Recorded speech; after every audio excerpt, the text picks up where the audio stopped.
So, the next important question we will start studying now is, when does there exist a solution to the differential equation? If we are given with a differential equation x dot of t is equal to f of x, in which now x has n components. At any time instant t, x has n components, and hence f is a map from Rn to Rn. And for this situation, suppose we are given with the initial condition x naught, x at time t equal to 0 is some vector called x naught, which is an element of Rn. We are interested in the question, suppose this is our space Rn, this is our point x naught, then the direction is given here by f evaluated at the point x naught. We are interested in answering the question, when does there exist a trajectory that starts from the point x naught at t equal to 0, and there is a unique trajectory for some time duration, for a time duration 0 to delta, in which delta is some positive number, possibly very small, but for this duration of time we have a unique solution to the differential equation x dot is equal to f of x. So, this is the question we will answer in the next few lectures starting from now. So, let us look at this differential equation. So, given d by dt of x is equal to f of x and the initial condition x0 is equal to x naught, an element in Rn, when does the solution exist? Then we will ask, if a solution exists, when is it unique? Under what conditions on f at the point x naught do we have a solution, and when is it unique? So, please note that we are interested in a solution possibly for a very small interval of time. It might be difficult to guarantee existence and uniqueness of solutions for a large duration of time, but we are interested only for an interval 0 to delta, in which delta is greater than 0, possibly quite small. So, we ask, is continuity of f the important property here, or is it differentiability of the function f at the point x naught that is required here? So, it is important to note here that while continuity of the function f is sufficient for existence of solutions, uniqueness of the solution is not guaranteed by just continuity of the function f. On the other hand, while differentiability of the function f guarantees both existence and uniqueness of the function f, both existence and uniqueness of solution to the differential equation x dot is equal to f of x, this differentiability of f is not essential for guaranteeing existence and uniqueness of the solution. So, keeping note of this, we can ask, what is the important property required for existence and uniqueness of solution to a differential equation? It appears to be a property that is a slightly more strong condition than continuity, but might not be as strong as differentiability of the function f at the specified initial condition x naught. So, it turns out that this property is an important property called Lipschitz condition on the function f. So, what is the definition? This definition is valid for a function f from Rn to Rm. Even though in our case f is always from Rn to Rn, we will define this definition of Lipschitz for a case when f is a map from Rn to Rm. So, it is said to be locally Lipschitz at a point x naught if there exists a neighborhood B of x naught of radius epsilon. We will see a precise definition of a neighborhood very soon. A neighborhood B of x naught comma epsilon with epsilon greater than 0 and a constant L greater than 0, such that an inequality is satisfied. What inequality? F at x1 minus f at x2 norm, this distance is less than or equal to L times x1 minus x2, and this inequality is required to be true for all x1 and x2 in the neighborhood, in that neighborhood of the point x naught. So, this neighborhood is being called as a ball B centered at x naught and of radius epsilon. So, this is the precise definition of the ball. So, B x naught comma epsilon is defined to be the set of all points x such that distance of this point x from epsilon is strictly less than epsilon. It is not more than epsilon away from the point x naught. Even equal to epsilon away, we are not including into the ball b x naught comma epsilon, and hence this is called an open ball around x naught of radius epsilon, around which point the ball is centered, that is centered around the point x naught, and what is the radius, that is epsilon, and we are saying it's an open ball because this distance is strictly less than epsilon.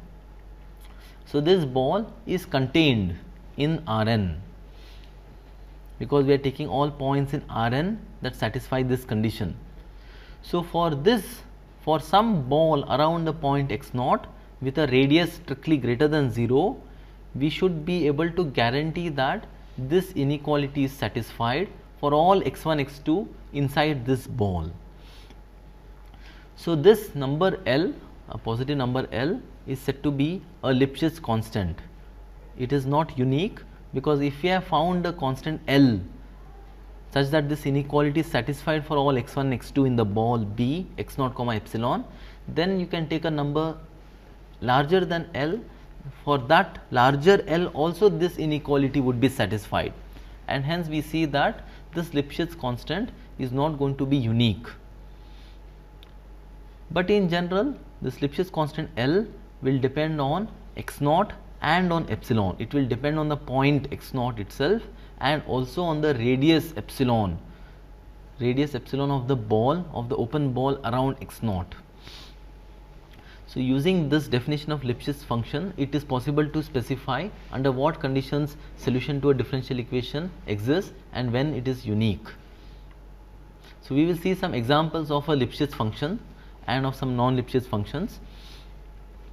So the line fx is equal to minus 4x is locally Lipschitz at the point x equal to 3.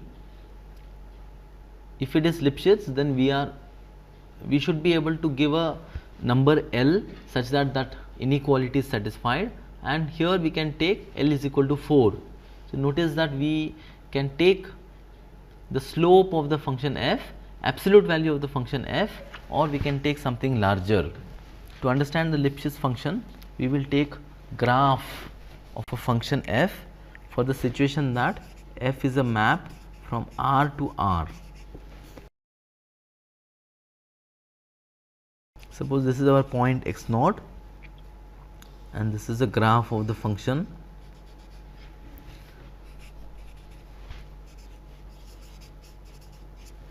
So what does this say? F is said to be Lipschitz at the point x naught if there exists a ball of radius epsilon, which means that this point is x naught plus epsilon, this point is x naught minus epsilon, and both these points are not included in the ball because it is an open ball. In other words, this interval is an open interval. So for this particular ball, we require some inequality to be satisfied. So we take all the points, take any 2 points x1 and x2 in this ball, and we look at the corresponding distance between them, and when we connect, so it is required to draw a larger figure to be able to see what the Lipschitz condition is specifying on the function f.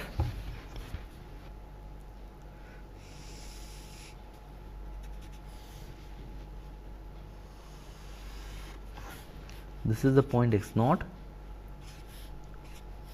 this is a ball, in this case it is an interval of width 2 epsilon, an open interval of width 2 epsilon in which the center is x naught. Suppose we take x1 here and x2 here, they do not have to be on the opposite sides of the point x naught.